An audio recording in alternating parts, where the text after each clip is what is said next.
What's going on, everybody? Welcome to the Frankie D'Astoli Show. I am your host, Frankie D'Astoli. As always, excited to have you guys here. I'm very excited today. And usually I'll say I'm very excited because it's the show that's coming out. And there is truth to that, of course. I'm excited for the show. Got a lot of good stuff in store, as always. But today I'm differently excited because tonight, Christina, my beautiful, lovely wife, is making homemade pizza. And it's been a while since she's made it. I think the last time she made it was actually Valentine's Day when I had a little daddy-daughter date on Valentine's Day, which is very sweet. Enjoyed some time with my beautiful little Bernadette. But I'm excited. We got pizza coming tonight, and she's doing her own homemade sauce on it, which is chef's kiss. So I'm very excited. It's definitely been a little while. I was saying to her, my cousins, they're big in the pizza game. My brother-in-law, Andrew, he's big in the pizza game. They all got, I think it's called like the uni. I think that's what it's called. It's like the coal-fired oven hooks up to a propane tank. So that's been like the big, kind of fad of the summer. Everybody's been making their pizzas in the uni, and I've been out here with no homemade pizza. So my wife has heard the fact that I've been saying I want pizza. And although we ain't got an uni, she makes it in the oven. And like I said, she's putting her own homemade sauce on it, which is my favorite, my favorite meals that my wife makes. And everything Christina makes is amazing, as of course. But it's the chicken parm. She just started playing around with a little vodka sauce. That's been really good. The vodka sauce with the penne and the chicken cutlets. Big fan of that. Chicken franchise. Anytime she makes that, that's top tier. But anything really involving her sauce. Lately, I've been having her do some chicken cutlets, some breaded cutlets with ravioli and her sauce on top. So it goes cutlet, then ravioli on top, and then the sauce. And every time it is absolutely banging. They're heavy meals, so you need to, mentally prepare yourself for it. But every time she makes her sauce, it's phenomenal. It's phenomenal. So I'm very excited because this will be the first time that we're putting her sauce on the pizza. So I'll definitely let you guys know how that goes. But it's pizza night. So of course I'm excited for that. And as we continue through St. Michael's Lent, there's been a lot of awesome things that have come from this. So if you guys have seen, if you're not, follow me on Instagram, Frankie D'Astoli _REI. I'm posting a lot about St. Michael's Lent, everything that's going on there. A little bit of background on St. Michael's Lent. It's another period it's a Lenten period with kind of like I think they say like the midway point of the year. Hold on one second. I just want to see something here that Christina texted me. See, this is like the stuff that, my wife and I talk about all the time. She sent me this screenshot. It's extremely random. Not super random. We were talking about it a little bit yesterday, but I'm just going to read this because it's kind of just came at an interesting time. So she sends me the screenshot from Father Romano Gardini. It says, "We do not come to church to attend the service as a spectator, but in order, along with the priest, to serve God. Everything we do, our entering, being present, our kneeling and sitting and standing, our reception of the sacred nourishment should be divine service. This is so only when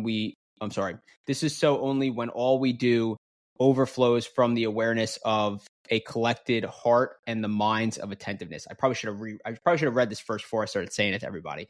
But basically, it's funny. Christina and I were talking about this last night, and I'll go a little off track here. But Christina and I were talking about this last night, and I've said this on this podcast a handful of times at this point, but a lot of people, and there's been some great data out there that a lot of people are coming back to the Catholic Church, and that Protestant churches are going down. And I think you had a lot of these churches that were coming up that were just like, this is how we do church over here. We're going to have a little band going. We're going to have some snacks. We're going to have some nice, cushy chairs. We're going to have these circular meetings. We're going to do it the way that we want to do it. And for a little while, that was picking up. And it was pretty crazy. And there has been some really positive data that's been coming out now that's going down. And a lot of people are coming back to the Catholic Church. And the Catholic Church, exactly kind of how we just described in that little message that Christina sent me, it's all about sacrifice. It's all about sacrificing yourself to be in the presence of God and worship him the way that he wants to be worshiped. And we were talking about this yesterday. And the realities are a lot of Christians nowadays, a lot of Catholics, don't think that it's important to go to Mass to go to heaven. Or even so, don't think that it's important to go to Mass to be a good Catholic. The realities are, and I remember I brought this up to a priest that was, I used to go to a church out in Runnymede, New Jersey, Father Paul. He's awesome over there. I said about some of my family members that weren't going, and I said, they're Catholic, but they're not going to mass. And his response was very short. He was like, well, if they're Catholic and they're not going to mass, they're not Catholic. They're kind of reverting to some sort of Protestant where they don't think that they need to go to mass. And there are Catholic schools out there, which is so crazy, that are saying you do not need to go to mass to be a good Catholic. And that is a big problem. So I know a little off target there, but I saw a message come in from my wife, and I know that, anytime a message comes in from her, I want to make sure that I look at it just in case she needs me for anything there. But as we were saying, with St. Michael's Lent, so it's another Lenten period, kind of in like the middle of the year, and it's a great opportunity for you to, again, have these times of reflection, these times of sacrifice, and walk closer to God. And I do it through the Exodus 90 app. I'm not a sponsor for Exodus 90, but if I'm going to say anything right now about Exodus 90, it's life-changing stuff. It's for all Christian men, not just Catholic men, although of course it's very Catholic based, but it's for Christian men that want to grow deeper in their relationship with God, that want to be a better man, right? Be a better man for God, be a better man for your spouse, be a better man for your family. That's what Exodus 90 does. I started Exodus 90 in 2024. Yep. So I did it. My first year was 2024, and it was truly life-changing. I mean, my daughter was just born, so there was a lot of high energy about being the best dad that I could be, as I always strive to be. But doing that was really awesome. And ultimately Exodus 90 really led to me leaving my job and jumping into real estate investing full time, and which eventually led to starting Rosary in real estate. So there's been so much fruit that's come from Exodus 90. But Exodus 90 also does a St. Michael's Lent. And if you're not familiar with the Exodus 90 background, it's not so much of just like St. Michael's Lent, you listen to a reading and then you do a meditation, which is what kind of happens on Hallow, which is another great app that I recommend. I think Hallow is a great app. I use it daily. But St. Michael's Lent through Exodus 90 is filled with disciplines, and they're hard disciplines, right? So some of the disciplines is in St. Michael's Lent is waking up at the same time every single morning. And this comes, I believe, from St. Jose Maria Escriva. I think that's who came out with this. It's called the Heroic Minute. I think this might have been tied to St. Benedict a little bit too. But the Heroic Minute is basically when your alarm goes off, you wake up out of bed and you don't press snooze, right? So that's like one discipline. And for some people, maybe that's really easy. For other people, it's really hard. But you have to pick a time that you're going to wake up every single day. You need to do that all throughout St. Michael's Lent, right? So it's a 45-day challenge. So my wake up is 4:15 in the morning, which is the earliest that I've ever done before. I've done some 4:45s before. 4:15 is definitely the earliest. But other disciplines within St. Michael's Lent, no meat and fasting on Wednesdays and Fridays. Wednesday's the day that Judas betrayed Jesus. That's why we pick Wednesday, and Friday was obviously the day of the crucifixion. What else is on there? You need to do the reading from St. Michael's Lent, 30 minutes of silent prayer, which is a little bit tough, right? Which really, you kind of want to really push yourself to just sit in the presence of God. Every Friday morning, you guys might have seen this on my Instagram, Frankie D'Astoli _REI. It's where I post most of my stuff. We do a 2 a.m. vigil, and a vigil is really, really sick. So a vigil is, for this particular purposes, is held at 2 a.m. And obviously that's hard, right? And for me, last year when I did St. Michael's Lent, this was by far the hardest one for me, waking up at that 2 a.m. And what I was trying to do was I was trying to wake up, go to like the little lounge seat in my bedroom and, put the AirPods in, listen to the vigil stuff that the Exodus app puts out. And it was really hard. I was falling asleep. So I've totally shifted gears now with the 2 a.m. vigil. I am getting up. I'm coming into my office. I'm putting my St. Michael statue on my desk. I'm, surrounding myself with prayer cards and other things to kind of, look at and to meditate on. I'm lighting my, Catholic candle. And I'm ripping a double shot of espresso. So I'm putting myself in a position to make sure I don't fall asleep. And it's worked out great. And, right from there, after on the vigil, I'll do my 30-minute of silent prayer off that hour, and then I'll work out. So it's a great way to start the morning. But the vigils are definitely a little challenging. And there's a few other ones in there too. And you could add your own, right? So like I'm doing a workout a day. I'm praying a rosary a day, which was automatic anyway, but things along those lines that you're able to do. But in regards to the St. Michael's Lent, one of the things that I personally have really took on more this year than I did last year was the 30 minutes of silent prayer. So when I wake up, right, my alarm goes off at 4:15. I get up that heroic minute. I get up, I go downstairs. I already have a double shot of espresso waiting in the fridge for me. I made it the night before. Put it over ice, change into my workout clothes, And then I go downstairs and I go in my yard, and in my backyard this past summer, I put a Mary statue back there around a little garden that I had done with a nice little grotto. And I sit in front of the statue and I do my 30 minutes of silent prayer there. And silent prayer, I'm still learning it. I'm not great at it by any stretch, but for me, I tend to hold a lot of convo stuff through the silent prayer, where I think, it might be a little more geared towards like truly just sitting in silence and listening to God. That's very hard sometimes for me. If you don't know me already, which if you listen to the podcast, I'm a talker, right? I'm a talker. So I like to talk. I like to communicate like that. So I'm trying to be better, about silent, truly sitting in silence. But a lot of time I'll hold conversations in my head, or even I'll say things out loud. And then I will try to just sit in silence and listen to God, listen to him talk to me. And honestly, this past, a little over a week now of St. Michael's Lent, I felt a lot of growth there, which is great. But there are still times where it's hard. There's sometimes where I'm out there and I'm a little bit distracted, or I'm just still tired and the coffee hasn't really hit yet, although the doppio is fantastic. But you're building that up. But today I was sitting in front of the Mary statue and I was, doing my silent prayer. And a lot of it, truthfully, was conversation. Probably out of the 30 minutes, I would say 20 minutes of that was a lot of conversation where I was doing a lot of the talking, and then maybe, 10 minutes roughly of me listening. But I was reflecting on a scene that my wife and I watched yesterday from The Chosen. Now, some of you guys might watch The Chosen. I do recommend it. Honestly, I think I highly recommend it. I think 95% of that show I'm very, very happy with. And that's pretty rare for me to say, because a lot of times when I'll, watch any type of Christian-based stuff, I find flaws in it. I'm not totally happy with it. I think The Passion is maybe the only one that I could say, like, I've absolutely loved it. And 100%, there's not a single thing I would have changed. But for The Chosen, I'm probably at about a 90 to 95%. And I think the only delta there of why I'm not at 100 is some of the casting. And at the same time, when this show first came out, like, it was low budget, right? So like, I understand you're not going to have Jim Caviezel in there, and Jonathan Roumie is actually fantastic. I think he plays an amazing Jesus. And it was hard for me to come around to that, because I am a big Jim Caviezel guy with The Passion. But some of the casting, again, it was low budget in the beginning, and they're sticking with the characters, and as they should. I'm not telling them to change anybody or anything like that. But I think some of the casting stuff, and probably the main one I think is Mary. To me, when I think of Mary, and they have her depicted as a little bit kind of more older, in my opinion, she comes in off like a little bit hippie. Maybe I'm a little off base there, but that's kind of my vibe. And to me, like, Mary is the most beautiful creature that ever walked the earth, right? So I think for me, I maybe had a little bit of a high expectation on what the Mary character was going to be in the show. And at the same time, they have her depicted as like a bit older. And I get that, like, Jesus is 30 when he's starting his ministry, but I believe Mary was anywhere between 16 to 18 when she had Jesus. So she would probably be her mid to late 40s there. So I think they have her maybe looking a little bit older than that. Again, the character itself, the way she plays it, I like the way she plays it. I think everything that she says is on base to how Mary was and is.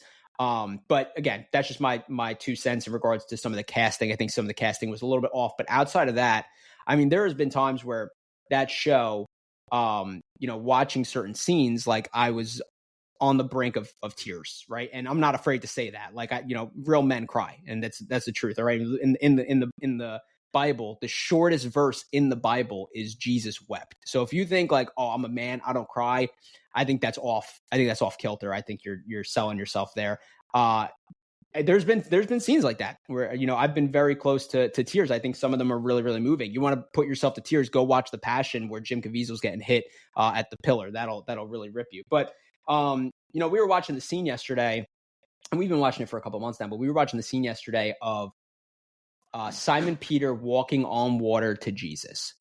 And to put a little context, and I don't know if there's all truth to like what leads up to this. I don't think so. At least I've never heard it before this. I don't think that it's actual dogma or anything like that. But Simon and his wife Eden, because Simon was actually married, which is something that a lot of people didn't realize. I actually didn't really put 2 and 2 together on that until I started watching the show, and I think that is true. But Simon is married prior to him going to follow Jesus. And he's out a lot, right? He's following Jesus. He's going everywhere Jesus is going. Like, he is away from his wife. but his wife is so on page with everything because she believes that Jesus is the Messiah. Like, this is what Simon's called to do. And she was actually really happy about all of that because she felt like before Jesus came around, Simon was definitely losing his Jewish faith at that point. So all of this to say, they end up like having times where they come back and, Simon and his wife eat dinner together. And when they're back, they conceive child. And when Simon's away with Jesus again, she goes into birth but loses the child. And the crazy thing is Simon has no idea that any of this is going on because he's been away for so long.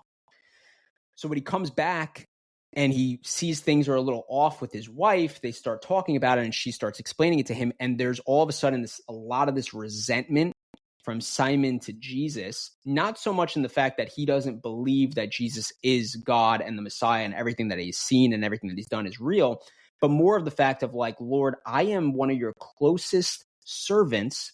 I've given up my life to follow you, and this is how you repay me. That's the mindset that Simon has in this situation, right? So in the scene of the chosen, and that's all kind of context leading up to this scene. And again, that's not dogma, at least to my knowledge. That I don't know if any of that is really true. I do know now that Simon was married when he started to follow Jesus. I don't know if this is true, but the chosen is setting this scene up. And in the scene, and if you want to, you could go and actually read the Gospel of Matthew. It's chapter 14, verses 22 to 33, where it actually talks about the scene where Simon Peter walks on water to Jesus.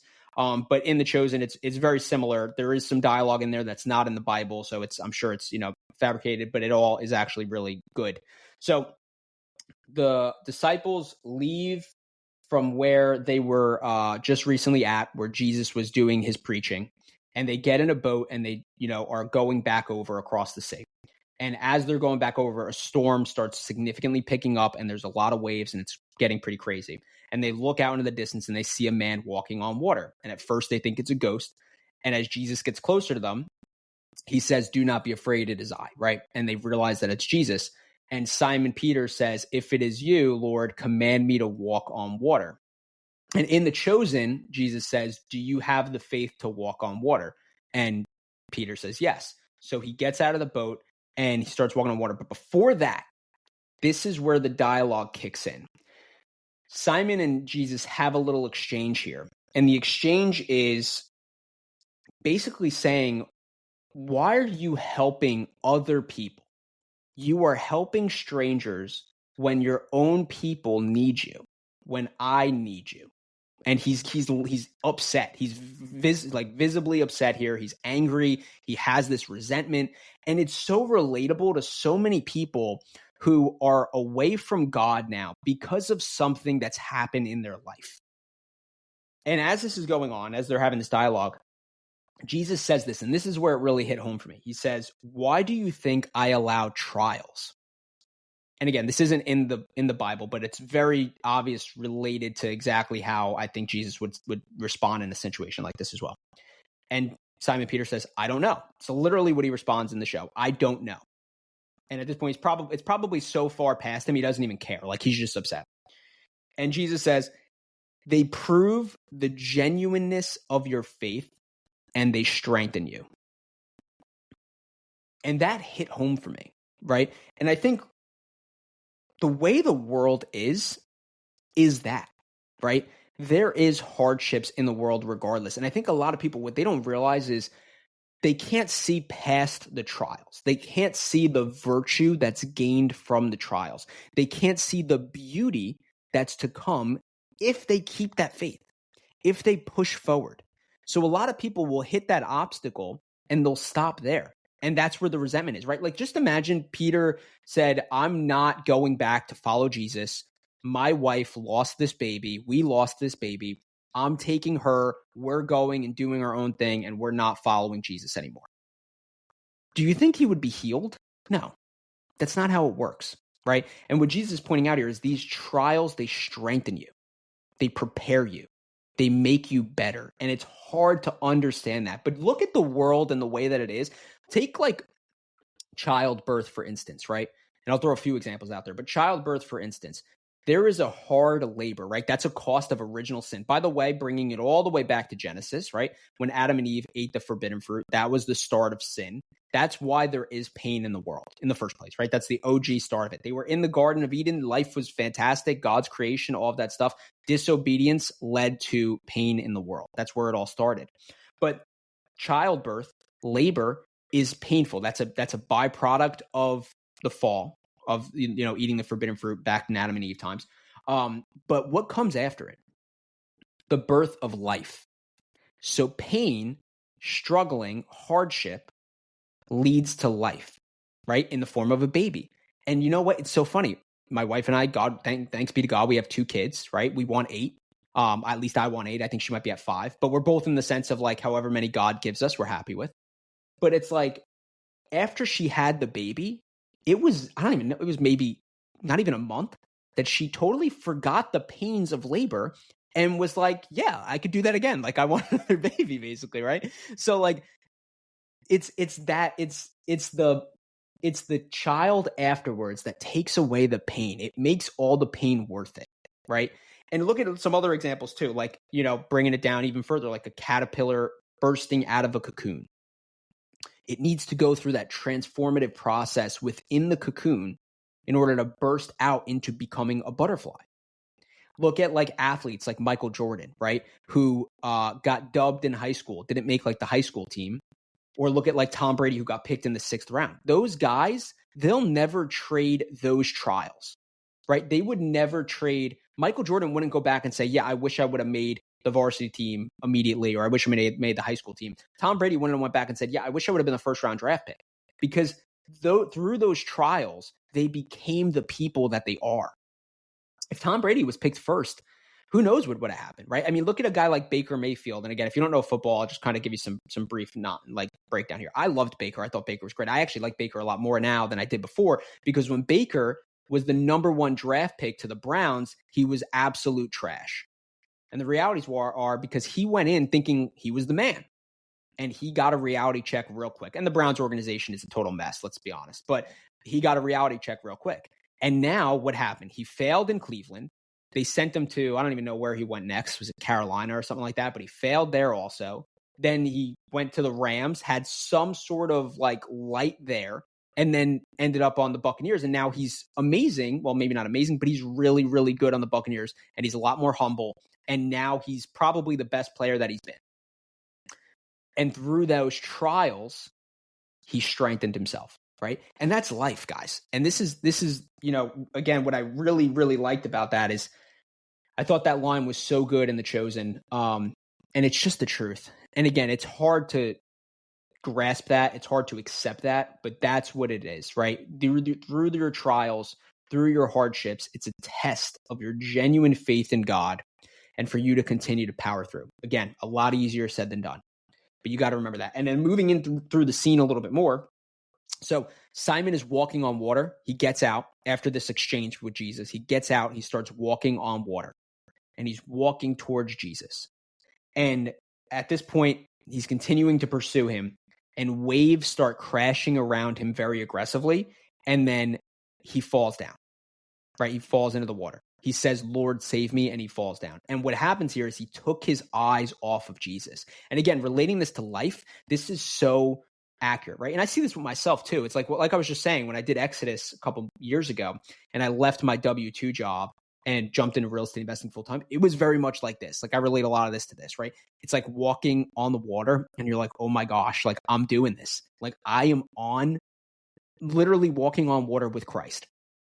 And then you take a couple steps forward and you're like, oh my goodness, this is cool, but this is scary because I can't hold on to, I can't grab the boat if I fall down now. Now I'm in the middle of the ocean, right? And you start seeing waves, maybe you see a fin somewhere, whatever the case might be. And you take your eyes off of Christ. And when Peter does this here, he sinks. And again, these are the trials that you face in life. And you got to keep your eyes fixed on Christ. But when Peter sinks here, immediately, and it says that in the Bible as well, in the Gospel of Matthew, immediately Jesus reaches down, grabs his hand, pulls him back up, and says, "You of little faith, why did you doubt?" And that's so strong. That's such a strong line, right? And we see here Jesus' love for us. we see that he's always going to save us. He's always going to pick us up, when we fall. But he says that, you have little faith, why did you doubt? And you need to think about that when you're going through your next trials. Why am I doubting here? Has there ever been a time where Jesus hasn't come through for me? And again, all this to say, I know I broke down that scene from The Chosen a lot, but there was a lot of dialogue this morning in my prayer about this. And it was just I was really thinking on, how do I want to say this? I read, and I think I said this on the pod a couple weeks ago. I was in Adoration Hour and I read a quote from Saint Padre Pio, one of my favorite saints. And it says, some people are going to walk through fields. Some people are going to walk through deserts, but it doesn't matter if you're all walking to the same destination of salvation, right? Of the eternal kingdom with God. And I was thinking on this and I was saying, I'm going through a lot of trials, on the finance side in real estate. I'm running a business, obviously there's a lot of craziness going on there. Every day is problem solving. Every day is, there's a lot of money flying around. There's a lot of deals. There's problems with deals. There's prosperous deals. There's all this stuff going on. And a lot of times on that side, it could feel like I'm in the desert, right? And again, I always relate back to a lot of Exodus versus desert wanderings. I love to read that stuff, especially when I'm going through trials. But I was reflecting a lot on that. But then I look at like my family and I say, my wife is happy. She's healthy. She is a stay-at-home mom, which is the most important job in the world. She watches after our kids all day long. She's my kids' best friend. They love her to death. Obviously, they're attached to her. Francis, it's like nowadays I'm picking him up and Christina walks past us and he's freaking out. He needs to go to her, right? Which is all normal. My daughter is 21 months. She's the light of my life, literally. Like she's amazing. She's healthy, thank God. And then my son, who's 5 months, going to be 6 months this next week. And, his smile lights up the room. And when it comes to my family, and I'm being an entrepreneur, I get to spend basically as much time with them as I choose to, right? Again, if I choose to do that, I'm sacrificing other things, but they're a priority. I always choose that whenever I can. That's walking through a field for me, right? That's a meadow.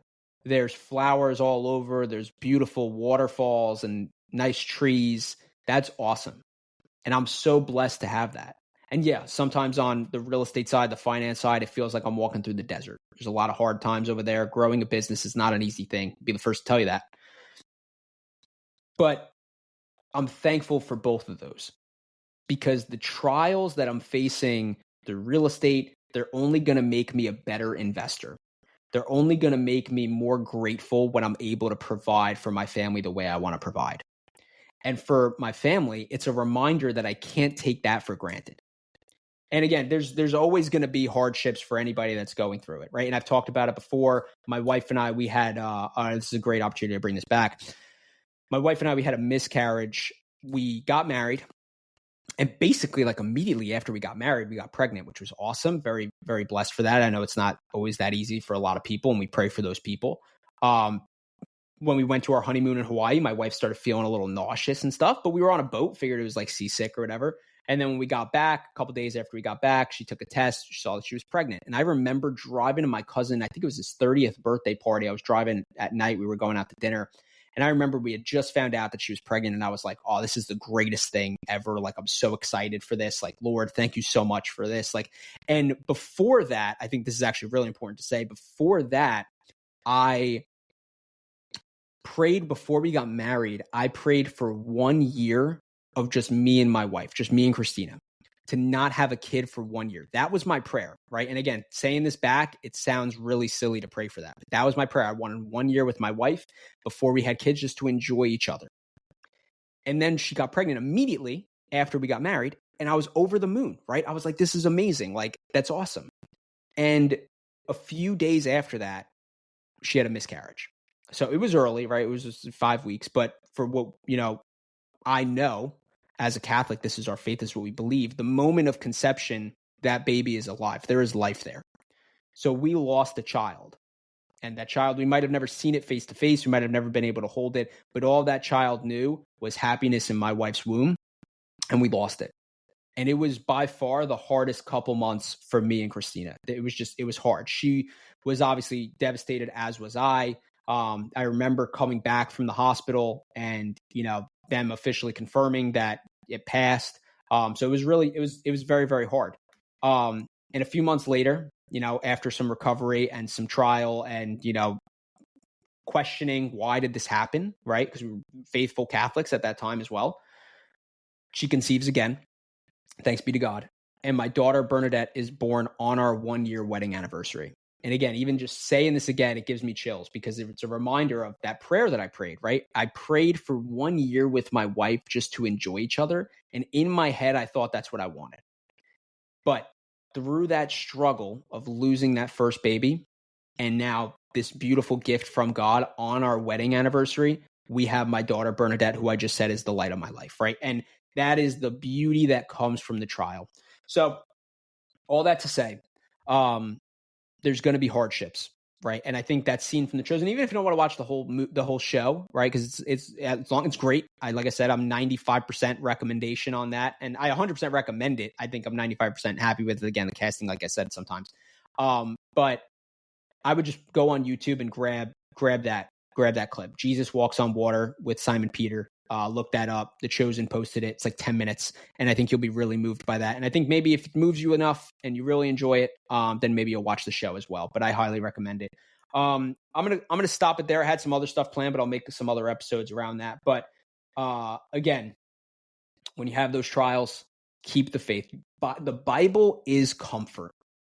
Refer to the Bible, refer to what Jesus talks about, refer to the people that have gone through hardships in the Bible who have found prosperous salvation after the fact, right? There's so much of that. There's so much trials and tribulations that lead to God's grace. So find those in the Bible, make sure you use them when you need them, and pray the rosary, buy real estate. It's where I'm going to wrap it. If you're not following me on Instagram, Frankie D'Astoli _REI.